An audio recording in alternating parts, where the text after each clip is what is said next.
கிறிஸ்துவுக்குள் பிரியமானவர்களே, ஆண்டவரும் உலக ரட்சகருமாகிய இயேசு கிறிஸ்துவின் நாமத்தினாலே இருதயத்தின் ஆழத்திலிருந்து உங்களுக்கு நல்வாழ்த்துக்கள்.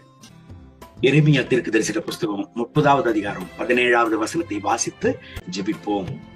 அவர்கள் உன்னை விசாரிப்பார்த்த சீயோன் என்று சொல்லி உனக்கு தள்ளுண்டவள் என்று பெயரிட்டபடியால் நான் உனக்கு ஆரோக்கியம் வரப்பண்ணி உன் காயங்களை ஆற்றுவேன் என்று கர்த்தர் சொல்லுகிறார்.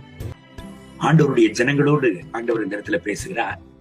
கர்த்தரால் தெரிந்து கொள்ளப்பட்ட, கர்த்தரால் பெயரிடப்பட்ட, ஆண்டவரால் சொந்தமாக்கப்பட்ட கர்த்தருடைய ஜனங்களை இந்த இடத்துல அவர்களுடைய சத்துருக்கள் ஆண்டவருடைய ஜனங்களை விசாரிப்பற்றவர்கள் என்று சொல்லி அற்பமாய் எண்ணினதினாலே அதை ஆண்டவர் சகிக்க முடியவில்லை.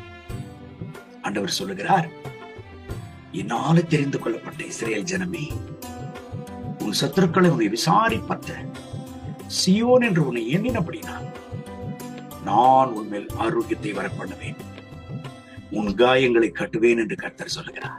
இந்த கர்த்தருடைய வார்த்தைகளை நீங்கள் கேட்டுக் கொண்டிருக்கிறீர்கள்.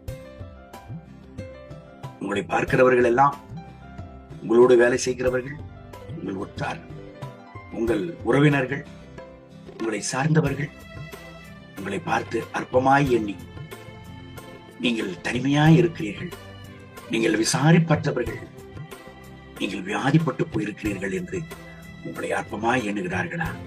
எனக்கு அன்பான தேவனுடைய பிள்ளைகளை, எரேமியா 30வது அதிகாரம் 17வது வசனம் அந்த கடைசி பகுதியை இன்னொரு விசை நாம் வாசிப்போமா?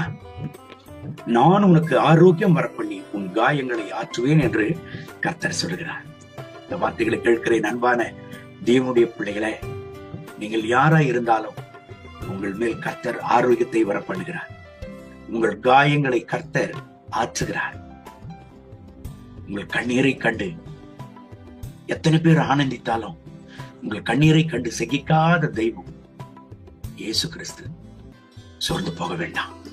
இந்த கர்த்தருடைய வார்த்தையின்படி ஆசீர்வதித்து பலப்படுத்தி உங்களை கிருபையாய் நடத்தி ஜீவனுள்ள சாட்சியாய் அவர் நிறுத்துவராக.